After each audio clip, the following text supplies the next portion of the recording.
महाभारत, भारत का गौरवशाली इतिहास, भगवद गीता पर्व, अध्याय 5, सांख्य योग, निष्काम कर्म योग, ज्ञान योग एवं भक्ति सहित ध्यान योग का वर्णन।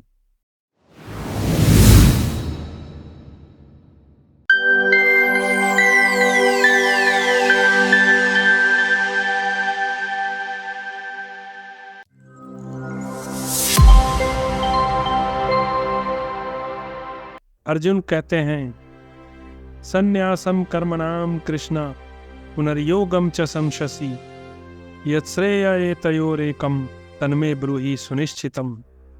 अर्जुन बोले, हे कृष्ण, आप कर्मों के संन्यास की और फिर कर्म योग की प्रशंसा करते हैं, इसलिए इन दोनों में जो एक मेरे लिए भली भांति निश्चित कल्याणकारक साधन हो उसको कहिए। श्री भगवान उवाच। भगवान कहते हैं, संन्यास कर्मयोगश्च निःश्रेयस्करावुभौ त्योस्तु कर्म संन्यासात् कर्मयोगो विशिष्यते। भगवान बोले, कर्म संन्यास कर्म योग ये दोनों ही परम कल्याण के करने वाले, परंतु उन दोनों में भी कर्म संन्यास से कर्म योग साधन में सुगम होने से श्रेष्ठ है। हे अर्जुन, जो पुरुष ना किसी से द्वेष करता है ना किसी की आकांक्षा करता है, वह कर्मयोगी सदा सन्यासी समझने योग्य है, क्योंकि राग द्वेष आदि द्वंद्वों से रहित पुरुष सुखपूर्वक संसार बंधन से मुक्त हो जाता है। उपयुक्त सन्यास और कर्मयोग को मूर्ख लोग पृथक पृथक फल देने वाले कहते हैं, ना कि पंडित जन, क्योंकि दोनों में से एक भी सम्यक प्रकार से स्थित पुरुष दोनों के फल स्वरूप परमात्मा को प्राप्त होता है। ज्ञान योगी द्वारा जो परम धाम प्राप्त किया जाता है, कर्म योगियों द्वारा भी वही प्राप्त किया जाता है। इसलिए जो पुरुष ज्ञान योग और कर्म योग को फल रूप में एक देखता है, वही यथार्थ देखता है। परंतु हे अर्जुन, कर्मयोग के बिना संन्यास अर्थात मन, इंद्रिय, शरीर द्वारा होने वाले संपूर्ण कर्मों में कर्तापन का त्याग करना कठिन है, और भगवत स्वरूप को मनन करने वाला कर्मयोगी परब्रह्म परमात्मा को शीघ्र ही प्राप्त हो जाता। जिसका मन अपने वश में है, जो जितेंद्रिय एवं विशुद्ध अंतःकरण वाला है, और संपूर्ण प्राणियों का आत्मस्वरूप परमात्मा ही जिसका आत्मा है, ऐसा कर्मयोगी कर्म करता हुआ कभी लिप्त नहीं होता। योग युक्तो विशुद्ध आत्मा विजित आत्मा जितेंद्रिय सर्वभूतात्मा भूतात्मा कुर्वन्नपि न लिप्यते। तत्व को जानने वाले सांख्योगी तो देखता हुआ, सुनता हुआ, स्पर्श करता हुआ, सूंघता हुआ, भोजन करता हुआ, गमन करता हुआ, सोता हुआ, श्वास लेता हुआ, बोलता हुआ, त्यागता हुआ, ग्रहण करता हुआ तथा आँखों को खोलता और मूंदता हुआ भी सब इंद्रियां अपने अपने अर्थों में बरत रही हैं। इस प्रकार समझकर निसंदेह ऐसा माने कि मैं कुछ भी नहीं करता हूँ। जो पुरुष सब कर्मों को परमात्मा को अर्पण करके और आसक्ति को त्याग कर कर्म करता है, वह पुरुष जल से कमल के पत्ते की भांति पाप से लिप्त नहीं होता। ब्रह्मानाधाय कर्माणि संगम त्यक्त्वा करोति यः लिप्यते स पापेन पद्मपत्र विभाम्बस। कर्मयोगी ममत्व बुद्धि रहित केवल इंद्रिय, मन, बुद्धि और शरीर द्वारा भी आसक्ति को त्याग कर अंतःकरण की शुद्धि के लिए कर्म करते हैं। कर्मयोगी कर्म के फल का त्याग करके भगवत प्राप्ति रूप शांति को प्राप्त होता है, और सकाम पुरुष कामना की प्रेरणा से फल में आसक्त होकर बनता है। अंतःकरण जिसके वश में है, ऐसा सांख्य योग का आचरण करने वाला पुरुष न करता हुआ है न करवाता हुआ ही 9 द्वारों वाले शरीर रूप घर में सब कर्मों को मन से त्याग कर आनंद पूर्वक सच्चिदानंद घन परमात्मा के स्वरूप में स्थित रहता है। परमेश्वर मनुष्य के ना तो कर्तापन की, न कर्मों की, न कर्म फल के संयोग की ही रचना करते हैं, किंतु स्वभाव ही बरत रहा है। सर्वव्यापी परमेश्वर भी न किसी के पाप कर्म को न किसी के शुभ कर्म को ग्रहण करता है, किंतु अज्ञान के द्वारा ज्ञान ढका हुआ है, उसी से सब अज्ञानी मनुष्य मोहित हो रहे। नादत्ते कश्चिद् पापम न चैव सुकृतं विभु अज्ञानेनावृतं ज्ञानं तेन मुह्यन्ति जन्तवः। परंतु जिनका वह ज्ञान परमात्मा के तत्व ज्ञान द्वारा नष्ट कर दिया गया है, उनका वह ज्ञान सूर्य के सदृश उस सच्चिदानंद घन परमात्मा को प्रकाशित कर देता है। जिसका मन तद्रूप हो रहा है, जिसकी बुद्धि तद्रूप हो रही है, और सच्चिदानंद घन परमात्मा में ही जिनकी निरंतर एक ही भाव में स्थित है, ऐसे तत्वपरायण पुरुष ज्ञान के द्वारा पाप रहित होकर अपुनरावृत्ति को अर्थात परमगति को प्राप्त होते हैं।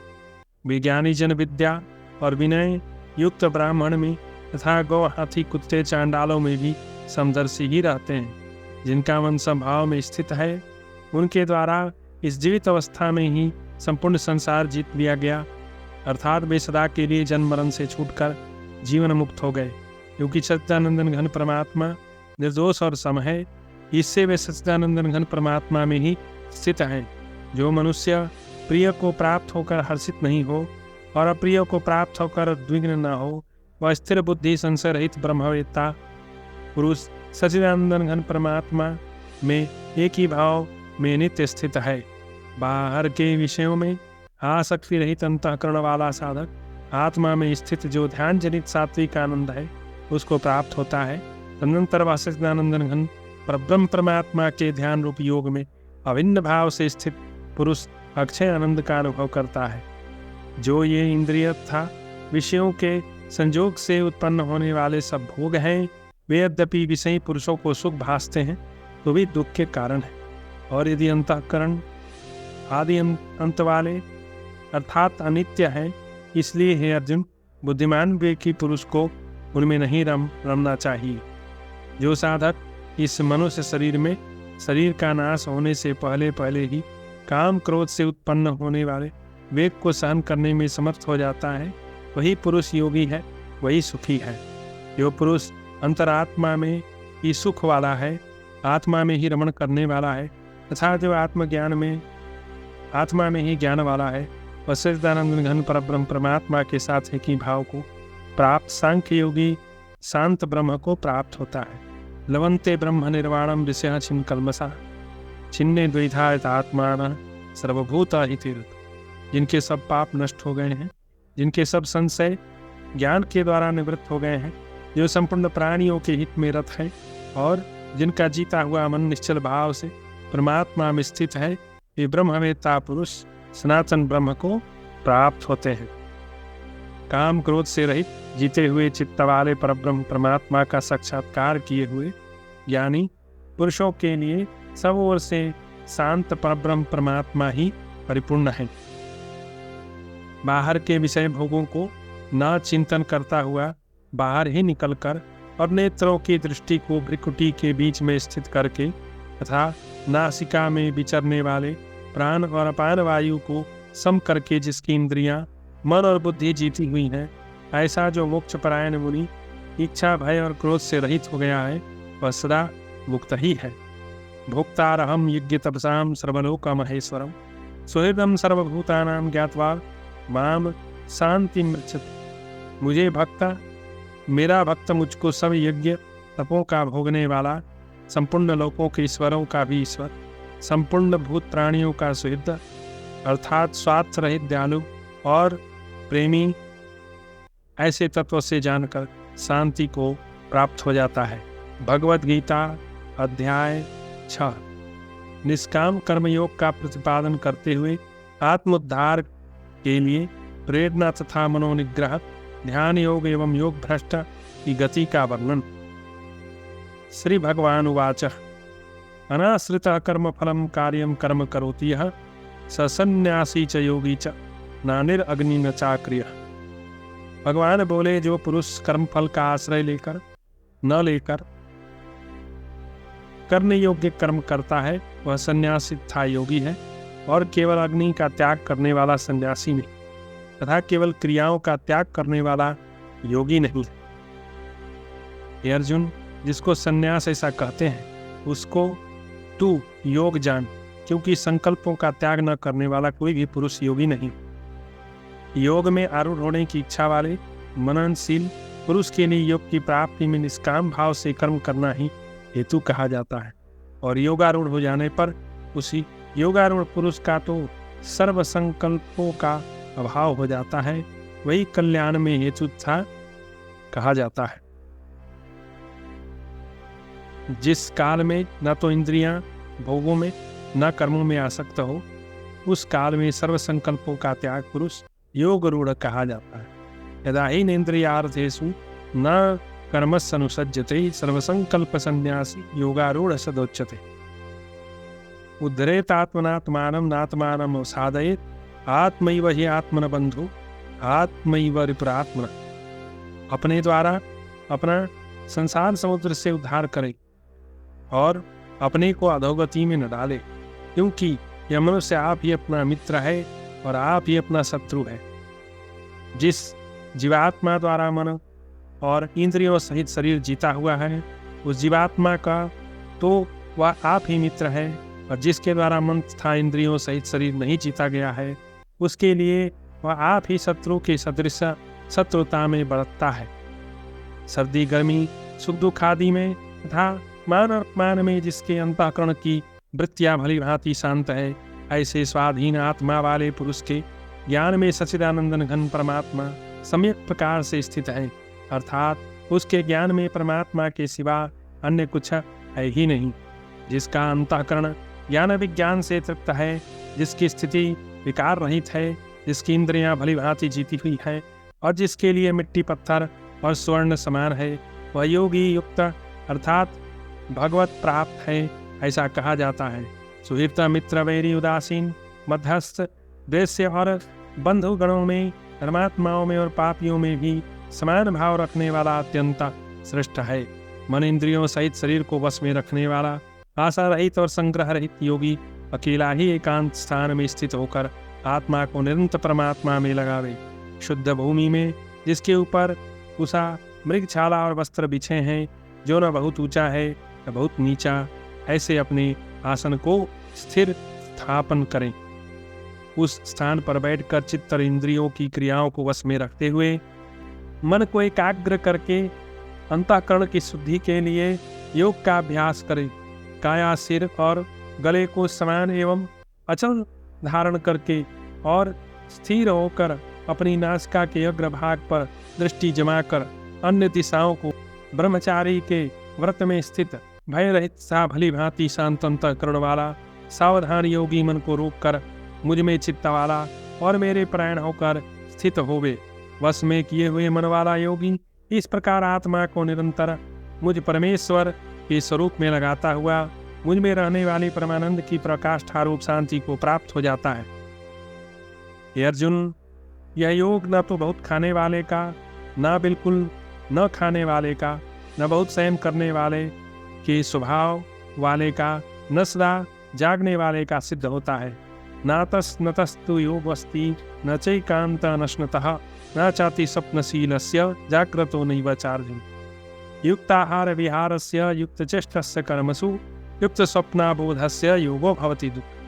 दुखों का नाश करने वाला योग तो यथा योग्य आहार विहार करने वाले का, कर्मों में यथा योग्य चेष्टा करने वाले का और यथा योग्य सोने तथा जागने वाले का सिद्ध होता है।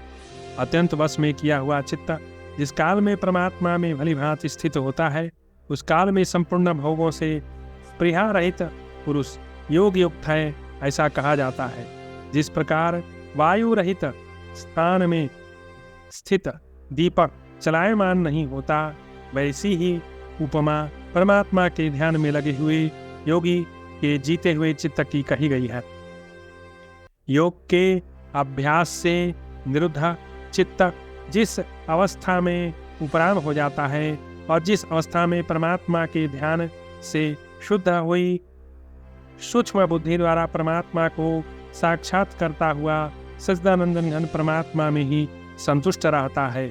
इंद्रियों से अतीत केवल शुद्ध हुई सूक्ष्म बुद्धि द्वारा ग्रहण करने योग्य जो अनंत आनंद है, उसको जिस अवस्था में अनुभव करता है और जिस अवस्था में स्थित वह योगी परमात्मा के स्वरूप से विचलित होता ही नहीं। परमात्मा की प्राप्ति जिस लाभ को प्राप्त होकर उससे अधिक दूसरा कुछ भी लाभ नहीं मानता और परमात्मा प्राप्ति रूप जिस अवस्था में स्थित योगी बड़े भारी दुख से भी चलायमान नहीं होता। जो दुख रूप संसार के संजोग से रहित है, तथा जिसका नाम योग है उसको जानना चाहिए। वह योग न तो उकताए हुए अर्थात धैर्य और उत्साहयुक्त चित्त से निश्चय पूर्वक करना कर्तव्य है। संकल्प से उत्पन्न होने वाली संपूर्ण कामनाओं को निशेष रूप से त्याग कर और मन के द्वारा इंद्रियों के समुदाय को सभी ओर से भली भांति रोककर क्रम क्रम से अभ्यास करता हुआ उपरति को प्राप्त हो तथा धैर्ययुक्त बुद्धि के द्वारा मन को परमात्मा में स्थित करके परमात्मा के सिवा और कुछ भी चिंतन न करें। यह स्थिर न रहने वाला और चंचल मन जिस जिस शब्द आदि विषयों के निमित्त से संसार में विचरता है उस विषय से रोककर यानी हटाकर इसे बार बार परमात्मा में ही निरुद्ध करें। क्योंकि जिसका मन भली प्रकार शांत है, जो पाप से रहित है और जिसका रजोगुण शांत हो गया है, ऐसे इस सच्चिदानंद घन ब्रह्म के साथ एक ही भाव को योगी को उत्तम आनंद प्राप्त होता है। वह पाप रहित योगी इस प्रकार निरंतर आत्मा को परमात्मा में लगाता हुआ सुखपूर्वक परब्रह्म परमात्मा की प्राप्ति रूप अनंत आनंद का अनुभव करता है। सर्वव्यापी अनंत चेतन में एक ही भाव में स्थित रूप योग से युक्त आत्मा वाला तथा सब में संभाव से देखने वाला योगी आत्मा को संपूर्ण भूतों में स्थित और संपूर्ण भूतों को आत्मा में कल्पित देखता है। हे अर्जुन, जो पुरुष संपूर्ण भूतों में सबके आत्म रूप मुझ वासुदेव को ही व्यापक देखता है, संपूर्ण भूतों को मुझ वासुदेव के अंतर्गत देखता है, उसके लिए वह अदृश्य नहीं होता और वह मेरे लिए अदृश्य नहीं होता।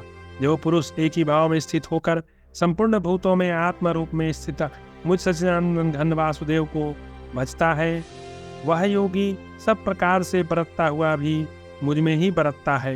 हे अर्जुन, जो योगी अपनी भांति संपूर्ण भूतों में सम देखता है और सुख अथवा दुख को भी सब में सम देखता है, वह योगी परम श्रेष्ठ माना गया है।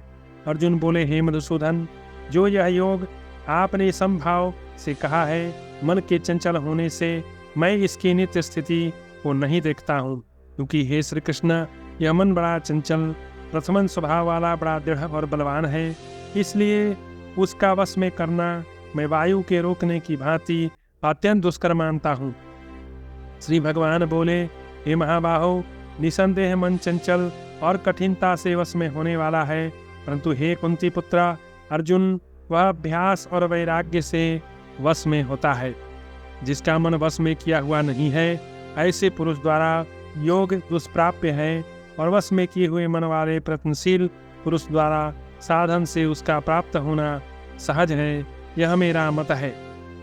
अर्जुन बोले, हे श्री कृष्ण, जो योग में श्रद्धा रखने वाला है किंतु संयमी नहीं है, इस कारण जिसका मन अनंत काल में योग से विचलित हो गया, ऐसा साधक योग की सिद्धि को अर्थात भगवत साक्षात्कार को न प्राप्त होकर इस गति को प्राप्त होता है। हे महाबाहो, क्या वह भगवत प्राप्ति के मार्ग में मोहित और आश्रय रहित पुरुष छिन्न भिन्न बादल की भांति दोनों ओर से भ्रष्ट होकर नष्ट हो जाता है? हे श्री कृष्ण, मेरे इस संशय को संपूर्ण रूप से छेदन करने के लिए आप ही योग्य हैं, क्योंकि आपके सिवा दूसरा इस संशय का छेदन करने वाला मिलना संभव नहीं। श्री भगवान उवाच, भगवान बोले, हे पार्थ, उस पुरुष का ना तो इस लोक में नाश होता है न परलोक में ही, क्योंकि हे प्यारे, आत्मोद्धार के लिए अर्थात भगवत प्राप्ति के लिए कर्म करने वाला कोई भी मनुष्य दुर्गति को प्राप्त नहीं होता। पार्थ नैवेह नामुत्र विनाशस्तस्य विद्यते, ना ही कल्याणकृत कश्चित दुर्गतिम तात गच्छति। योग भ्रष्ट पुरुष पुण्यवानों के लोकों को अर्थात स्वर्ग आदि उत्तम लोकों को प्राप्त होकर उनमें बहुत वर्षों तक निवास करके फिर शुद्ध आचरण वाले श्रीमान पुरुषों के घर में जन्म लेता है। अथवा वैराग्यवान पुरुष उन लोकों में न जाकर ज्ञानवान योगियों के ही कुल में जन्म लेता है। परंतु इस प्रकार का जो यह जन्म है, जो संसार में निसंदेह अत्यंत दुर्लभ है, वहाँ उस पहले के शरीर में संग्रह किए हुए बुद्धि संजोग को अर्थात तम बुद्धि रूप योग के संस्कारों को अनायास ही प्राप्त हो जाता है। और हे गुरुनंदन, उसके प्रभाव से वह फिर परमात्मा की प्राप्ति रूप सिद्धि के लिए पहले से ही बढ़कर प्रयत्न करता है। वह श्रीमानों के घर में जन्म लेने वाला योग भ्रष्ट पराधीन हुआ भी उस लोग पहले के अभ्यास से ही निसंदेह भगवान की ओर आकर्षित किया जाता है तथा संबुद्धि रूप योग का जिज्ञासु भी वेद में कहे हुए सकाम कर्मों के फल को उल्लंघन कर जाता है। परंतु प्रयत्नपूर्वक अभ्यास करने वाला योगी तो पिछले अनेक जन्मों के संस्कार बल से इसी जन्म में संसिद्ध होकर संपूर्ण पापों से रहित हो फिर तत्काल ही परम गति को प्राप्त हो जाता है। योगी तपस्वियों में श्रेष्ठ है, शास्त्र ज्ञानियों में भी श्रेष्ठ माना गया है और सत्काम कर्म करने वालों में भी योगी श्रेष्ठ है। इसलिए हे अर्जुन, तू योगी हो। इस प्रकार श्री महाभारत भीष्म पर्व के श्रीमद् भगवत गीता पर्व के अंतर्गत ब्रह्म विद्या एवं योग शास्त्र रूप श्रीमद् भगवत गीतोपनिषद श्री कृष्ण अर्जुन संवाद में आत्म संयोग नामक 6ठा अध्याय पूरा हुआ। भीष्म पर्व में 30वां अध्याय पूरा हुआ।